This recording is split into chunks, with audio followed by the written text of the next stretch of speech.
नमस्कार, मैं नरेश जोशी आपका एबीपी न्यूज में स्वागत करता हूं। बात करते हैं विधानसभा चुनाव को लेकर आ रही खबरों की। भाजपा और कांग्रेस के बीच प्रत्याशियों की लिस्ट को लेकर चल रही कसरत पहले तू के बावजूद अब भारतीय जनता पार्टी ने अपने 59 उम्मीदवारों की लिस्ट जारी कर दी है। जिन 11 विधानसभा सीटों में भाजपा ने अभी उम्मीदवार तय नहीं किए हैं, उसमें कुमाऊं मंडल की सबसे महत्वपूर्ण सीट हल्द्वानी है और उधम सिंह नगर जनपद की हॉट सीट रुद्रपुर भी उन सीटों में शामिल है, जिसके नाम पर अभी भी सस्पेंस बरकरार है। भारतीय जनता पार्टी ने आज जो सूची जारी की है, उस सूची में 11 विधानसभा सीटों के नाम उजागर नहीं किए हैं, जिस पर सस्पेंस बना हुआ है। माना जा रहा है कि भारतीय जनता पार्टी और कांग्रेस दोनों के बीच कुछ महत्वपूर्ण सीटों को लेकर पेच फंसा हुआ है। राजनीति से जुड़े जानकार बताते हैं कि भाजपा जिन दावेदारों के टिकट काटने की जुगत में है, कांग्रेस उन्हीं को लपकने की फिराक में घूम रही है। यही बड़ा कारण है कि भाजपा द्वारा प्रत्याशियों की सूची जारी करने में इतना विलंब हो गया। बहरहाल आज भारतीय जनता पार्टी ने अपनी पहली लिस्ट जारी कर दी है।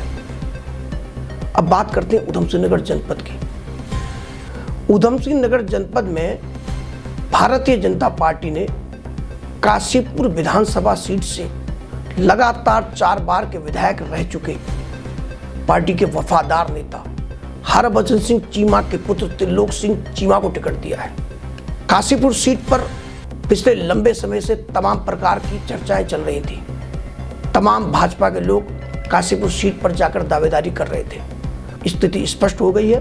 भाजपा ने त्रिलोक सिंह चीमा के नाम पर मोहर लगा दी है। अब बात करते हैं जसपुर विधानसभा सीट की। जसपुर विधानसभा सीट पर पूर्व विधायक शैलेंद्र मोहन सिंघल का नाम फाइनल हो गया है। यह शैलेंद्र मोहन सिंघल वह मजबूत नेता हैं जिन्होंने पहले विधानसभा चुनाव में, जो चुनाव वर्ष 2002 में हुए, निर्दलीय चुनाव जीतकर यह साबित कर दिया कि वह जसपुर के लोगों में खासा पकड़ रखते हैं। शैलेंद्र मोहन सिंघल इसके बाद 2007 और 2012 के विधानसभा चुनाव में कांग्रेस के बैनर तले चुनाव लड़े और जीते भी, किंतु 2017 के विधानसभा चुनाव से पहले जो दल बदल की सियासत हुई, उसमें शैलेंद्र मोहन सिंघल भी शामिल हुए। यही वजह है कि 2017 में भारतीय जनता पार्टी ने शैलेंद्र मोहन सिंघल को अपना प्रत्याशी बनाया। फिलहाल इस चुनाव में भी शैलेंद्र मोहन सिंघल को प्रत्याशी बनाया गया है। अब बात करते हैं भाजपुर विधानसभा सीट की। भाजपुर विधानसभा सीट दिग्गज नेता यशपाल आर्य की सीट है। यह अलग बात है कि कांग्रेस ने यशपाल आर्य जी के नाम पर मोहर नहीं लगाई है, पर यह माना जा रहा है कि भाजपुर विधानसभा सीट पर यशपाल आर्य ही कांग्रेस के उम्मीदवार होंगे। भारतीय जनता पार्टी ने भाजपुर विधानसभा सीट पर दलित नेता राजेश कुमार के नाम पर मोहर लगा दी है। भाजपुर का चुनाव भी बेहद रोचक होना है। अब बात करते हैं गदरपुर विधानसभा सीट की। गदरपुर विधानसभा सीट मौजूदा कैबिनेट मंत्री अरविंद पांडे की सीट है। अरविंद पांडे लगातार 4 बार के विधायक हैं। अरविंद पांडे पहले भाजपुर विधानसभा सीट में चुनाव लड़ते थे। भाजपुर विधानसभा सीट जब आरक्षित हो गई तो अरविंद पांडे चुनाव लड़ने गदरपुर विधानसभा सीट आ गए। गदरपुर विधानसभा सीट से भी अरविंद पांडे 2 बार चुनाव जीत चुके हैं। गदरपुर विधानसभा सीट पर फिर भारतीय जनता पार्टी ने अरविंद पांडे के नाम पर मोहर लगा दी है। अब बात करते हैं हॉट सीट रुद्रपुर की। रुद्रपुर विधानसभा सीट पर मौके के विधायक राजकुमार ठुकराल का कब्जा है। राजकुमार ठुकराल हिंदूवादी चेहरा है। राजकुमार ठुकराल के बारे में कहावत है, वो जो बोलते हैं खुलकर बोलते हैं। रुद्रपुर विधानसभा सीट पर अभी भारतीय जनता पार्टी ने अपने पत्ते नहीं खोले हैं। चर्चा है कि विधायक राजकुमार ठुकराल का टिकट काटा जा रहा है, पर अभी कुछ नहीं कहा जा सकता, क्योंकि भारतीय जनता पार्टी ने इस सीट पर किसी को उम्मीदवार घोषित नहीं किया है। बात करते हैं किच्छा विधानसभा सीट की। किच्छा विधानसभा सीट पर मौजूदा विधायक राजेश शुक्ला है। राजेश शुक्ला के बारे में कहा जाता है कि वह चुनाव की रणनीति में बेहद माहिर है। इसका सबूत 2017 के चुनाव में देखने को मिला। 2017 में विधायक राजेश शुक्ला ने पूर्व सीएम हरीश रावत को चुनाव हरा दिया था, जिसके बाद विधायक राजेश शुक्ला ने क्षेत्र में तमाम प्रकार की चर्चाओं को विराम लगा दिया। राजेश शुक्ला लगातार दूसरी बार के विधायक हैं। कांग्रेस की ओर से इस सीट पर तिलकराज बिहड़ का नाम आगे आ रहा है, पर अभी फाइनल नहीं किया गया है उनका नाम। अब बात करते हैं सितारगंज। सितारगंज विधानसभा सीट पर पार्टी ने फिर एक बार युवा नेता सितारगंज के विधायक सौरभ बहुगुणा के नाम पर सहमति जताई है। नानकमत्ता में फिर एक बार प्रेम सिंह राणा को टिकट दिया गया है। वहीं खटीमा सीट पर मुख्यमंत्री पुष्कर सिंह धामी ही चुनाव लड़ेंगे। बात करते हैं नैनीताल विधानसभा सीट की। नैनीताल विधानसभा सीट पर वही हुआ जिसका अंदेशा था। भारतीय जनता पार्टी ने नैनीताल विधानसभा सीट पर पूर्व विधायक सरिता आर्या को टिकट दे दिया है। यह अंदेशा लगाया जा रहा था कि सरिता आर्य ही भाजपा की उम्मीदवार होंगी, इसीलिए उन्होंने पार्टी को छोड़ा था। अब नैनीताल विधानसभा सीट पर ताजा जानकारी लेने के लिए हम अपने सहयोगी ललित जोशी से बात करते हैं। ललित जी, अब भारतीय जनता पार्टी ने चुनाव को लेकर अपनी तस्वीर साफ कर दी है। तमाम कयासों के बीच, जद्दोजहद के बीच अब सरिता आर्य का नाम फाइनल हो गया है। सरिता आर्य नैनीताल विधानसभा सीट पर भाजपा की प्रत्याशी होंगी। बताइए क्या जानकारी है। जैसे आप बता दें, 2003 में जब महिला आरक्षित सीट थी यहाँ पे, तो नगर पालिका से अध्यक्ष चुनी गई थी। उसके बाद क्या कहते 2012 में सरिता आर्या को फिर कांग्रेस ने टिकट दिया था। उन्हें उस समय भाजपा के प्रत्याशी हेम आर्या को हराया था। 2017 में फिर कांग्रेस ने उन्हें टिकट दिया था। उसके बाद इनके मन में एक टीस तो थी, जैसा एबीपीएल ने पहले भी हमने कल बताया था इस बारे में कि उन्हें महिलाओं से क्या टिकट वो नहीं मिल रहे थे, तो वो भाजपा में आ गई है और भाजपा ने आज उनको फाइनल कर दिया है। और उनके साथ ही साथ चारों और महिलाओं को उत्तराखंड में विशेष स्थान दिया गया है, उनको भी प्रत्याशी के लिए लड़ाया गया है। और जहाँ तक का प्रश्न ये उठता है कि जो इनके आज अन्य लोग आज वो कर रहे थे, अभी तक मेहनत कर रहे थे, उन लोगों से जब हमारी वार्ताएं हुई तो उन लोगों का यही कहना है कि थोड़ी बहुत मनमुटाव होता है, जो संगठन के द्वारा दूर कर दिया जाएगा। आज हमारे भाजपा मंडल अध्यक्ष आनंद बिष्ट जी से भी ये वार्ता हुई। उन्होंने कहा थोड़ी बहुत हर जगह मनमुटाव रहता है। जो महिलाओं मोर्चा द्वारा इनका विरोध किया जा रहा था कि सरिता आर्या को अगर नैनीताल से टिकट दिया जाएगा तो महिला मोर्चा यहाँ पे विरोध कर सकती है। तो उन्होंने शायद सभी लोगों से वार्ता करके इसको एक परिवार के रूप में हम लोग यहाँ पर लड़ेंगे करके इस तरह से उन्होंने मन बना लिया है जी। और जो जैसे मोहन पहाड़ हो गए, दिनेश आर्या हो गए, समीर आर्या हो गए, प्रकाश आर्या हो गए, कमला आर्या हो गई, तो अभी तक का जो छन के हमारे पास खबर आ रही है कि वो उन लोगों का यही मानना है कि मंडल अध्यक्ष के माध्यम से कि हम सब साथ रहेंगे और भाजपा को भारी बहुमत से विजय दिलाएंगे। जी ललित जी, नैनीताल विधानसभा सीट पर अभी कांग्रेस ने अपने पत्ते नहीं खोले हैं, लेकिन यह तय है कि नैनीताल विधानसभा सीट पर संजीव आर्य ही कांग्रेस के प्रत्याशी होंगे। और यही बड़ा कारण है कि सरिता आर्य ने कांग्रेस को अलविदा कह दिया, क्योंकि सरिता आर्य जी को कहीं ना कहीं ये लग गया था कि संजीव आर्य को टिकट मिलेगा। अब यहाँ पर सवाल खड़ा होता है कि संजीव आर्य एक तो मौजूदा विधायक हैं, अब क्योंकि मौजूदा विधायक है तो जाहिर सी बात है उनके पास वहां टीम है।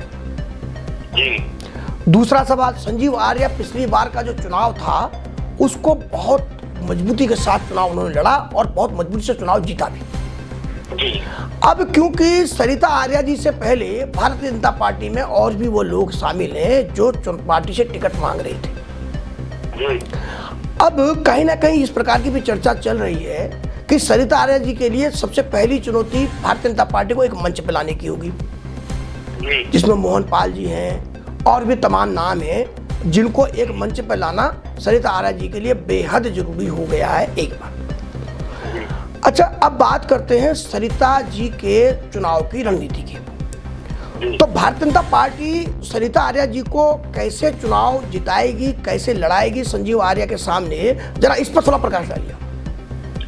अगर हम सरिता आर्या जी की बात करते हैं तो सरिता आर्या जब यहाँ पे विधायक रही कांग्रेस से तो उन्होंने अपने क्षेत्र में काफी कार्य किए हैं। और ये ग्रामीण क्षेत्रों में जा जाकर उन्होंने अभी भी कांग्रेस के उस पर भी वो बीजेपी वालों से काम करवाने का दबाव डलवाते रही। कई लोगों का उन्होंने काम किए हैं, कई जैसे महिलाओं को पेंशन वगैरह हो गई, विधवाओं के लिए कार्य करना हुआ। मतलब महिलाओं को तो हमेशा आगे लगी हुई है। कहने के सबसे पहले हमारा ये तात्पर्य है कि अब उसी बात को लेकर उनके मन में ये था कि महिलाओं को अगर यहाँ पर तवज्जो दी जाए तो काफी अच्छा रहेगा। अब जहाँ पर प्रश्न ये उठता है कि संजीव आर्या से फिर उनकी फाइट होनी है जी, ये सबको पता है। अच्छा, संजीव आर्या ने जो कार्य किए हैं अभी तक का अपने विकास अपने विधायक रहते हुए, तो उसका श्रेय तो उनको जाएगा ही जाएगा जी। भाजपा और कांग्रेस जो है बहुत बड़ी पार्टी है अपने आप में, इस बात को हर कोई मानता है। इसे जो अपनी विकल्प के रूप में आई है वो आ गई है आप पार्टी। आप पार्टी का जो है वोट बैंक अभी उतना नहीं है, तो ये नुकसान पहुंचाएगी शायद। अगर हम लोग कहना चाहते हैं तो ये नुकसान पहुंचाएगी सीधे कांग्रेस के उनको।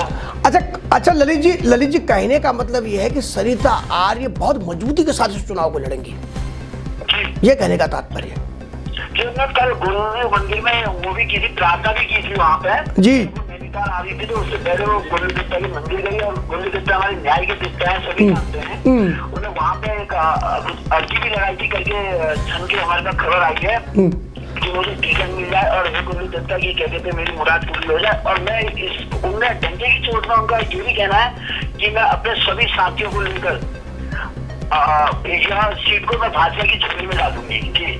ठीक, बहुत बहुत धन्यवाद बात करने के लिए। ये थे हमारे नैनीताल संवाददाता ललित जोशी। किच्छा विधानसभा सीट पर भारतीय जनता पार्टी का टिकट फाइनल होने के बाद अब किच्छा में भी तमाम प्रकार के सवाल खड़े हो रहे हैं। किच्छा विधानसभा सीट की अधिक जानकारी लेने के लिए मेरे साथ हमारे सहयोगी विशाल शर्मा जुड़ रहे हैं। विशाल जी। जी नरेश जी। विशाल जी, जैसा कि आपको पता होगा कि भारतीय जनता पार्टी ने अपने प्रत्याशियों की सूची जारी कर दी है जी। पहली सूची में किच्छा विधायक राजेश शुक्ला का भी नाम है जी नरेश। पहले तो मैं ये आपसे जानकारी देना चाह रहा हूँ कि पिछले कुछ दिनों से शहर में चर्चा चल रही थी कि विधायक राजकुमार ठुकराल के साथ साथ राजेश शुक्ला के टिकट पर भी संकट आ गया है जी। लेकिन आज ये संशय दूर हो गया जी। बिल्कुल बिल्कुल। राजेश शुक्ला के नाम पर भाजपा ने सहमति दे दी जी जी बिल्कुल। अब किच्छा सीट पर यह सवाल खड़ा हो रहा है कि जो और लोग तैयारी कर रहे थे जी भारतीय जनता पार्टी से, विशाल जी, उसमें कुछ वो लोग भी शामिल थे जिनके कहीं ना कहीं विधायक राजेश शुक्ला से विचार नहीं मिलते हैं। जी बिल्कुल। बताना नरेश जी, ये भारतीय जनता पार्टी के लिए एक सबसे बड़ी चुनौती तो है, साथ ही साथ एक विधायक शुक्ला जी को टिकट देना, एक सिटिंग एमएलए को टिकट देना भी जरूरी था पार्टी के नजरिए से। तो पार्टी ने पूरा विश्वास दिखाया अपना शुक्ला जी के ऊपर। ठीक है, अभी जानना चाह रहे हैं जो और उम्मीदवार थे जो पार्टी के प्रति अपनी मजबूत दावेदारी पेश कर रहे थे, जिसमें विपिन जलोत्रा का नाम है, जिसमें श्रीकांत राठौर का नाम है, जिसमें अजय तिवारी जी का नाम है, तो ये देखा जा रहा है कि सोशल मीडिया में तमाम प्रकार की चर्चाएं चल रही हैं। ये सब क्या मामला है किच्छा विधानसभा सीट को लेकर? जी बिल्कुल बताना चाहूंगा, जैसे कि किच्छा से कई दावेदार पहले भी आए थे, 2017 विधानसभा में भी आए थे, उस समय भी यही वाद विवाद हुआ था, लेकिन कहीं ना कहीं पार्टी ने सभी प्रत्याशियों को मना लिया था। वही दौर इस चुनाव 2022 चुनाव में भी देखने को मिल रहा है। 2022 चुनाव में भी लगभग काफी प्रत्याशी भारतीय जनता पार्टी से निकल के आए हैं, जैसे आपने बताया नाम यहाँ से अजय तिवारी हो गए, विपिन जलोत्रा हो गए, श्रीकांत राठौर हो गए, विवेक दीप सिंह हो गए। तो कहीं ना कहीं पार्टी फिर मनाने की कोशिश करेगी इन सबको। फिलहाल अभी बताना चाहूंगा आपको, सोशल मीडिया के माध्यम से हमें पता चल रहा है जो अजय तिवारी जी के समर्थक थे वो निर्दलीय चुनाव लड़ने का थोड़ा सा डाल रहे हैं, अपनी सोशल मीडिया से वायरल कर रहे हैं। कहीं ना कहीं पार्टी के लिए दिक्कत हो सकती है, लेकिन ऐसा जाना जा रहा है कि शायद पार्टी कुछ ना कुछ इस पे स्टैंड लेगी। अच्छा, विधायक राजेश शुक्ला के राजनीतिक करियर की बात करें तो कुछ विधायक राजेश शुक्ला के राजनीतिक करियर पर प्रकाश डालिए। जी बिल्कुल बताना चाहूंगा, उन्होंने छात्र जीवन से ही अपनी राजनीति शुरू करी थी, जिसके बाद से उन्होंने सबसे पहले समाजवादी पार्टी से चुनाव लड़ा था विधानसभा का, जिसमें वो अपने विपक्ष से दूसरे नंबर पे मतलब रहे थे। जिसके बाद वह भारतीय जनता पार्टी में आए। पार्टी 2007 में उन्होंने विधानसभा का टिकट मिला था, भारतीय जनता पार्टी से विजयी हुए। विजयी होने के बाद वो विधानसभा पहुंचे थे, जिसके बाद फिर 2012 में चुनाव हुआ। उसके बाद टिकट मिला उन्हें, फिर उन्होंने, जो पूर्व मुख्यमंत्री थे वो यहाँ से चुनाव लड़े थे 2017 में और विजयी हुए और पूर्व मुख्यमंत्री को हरा करके भेजा उन्हें यहाँ से। यही बड़ा कारण है कि राजेश शुक्ला के टिकट पर फिर मोहर लगाई गई है। जी बिल्कुल बिल्कुल। धन्यवाद जानकारी देने के लिए। थे हमारे किच्छा संवाददाता विशाल शर्मा। आइए अब आपको लेकर चलते हैं बाजपुर विधानसभा सीट पर। अब बात करते हैं बाजपुर विधानसभा सीट की। बाजपुर विधानसभा सीट पर कांग्रेस के कद्दावर नेता यशपाल आर्य का कब्जा है। आपको बता दें कि बाजपुर विधानसभा सीट पर भारतीय जनता पार्टी ने अपना प्रत्याशी राजेश कुमार को बनाया है। बाजपुर विधानसभा सीट पर ज्यादा जानकारी लेने के लिए हम अपने सहयोगी संवाददाता विशेष शर्मा से फोन लाइन पर बात कर रहे हैं। विशेष जी, बाजपुर विधानसभा सीट पर भी टिकट फाइनल कर दिया है भारतीय जनता पार्टी ने। दलित नेता राजेश कुमार के नाम पर सहमति बनी है। जरा बाजपुर विधानसभा सीट पर राजेश कुमार जी के बारे में थोड़ा सा प्रकाश डालिए।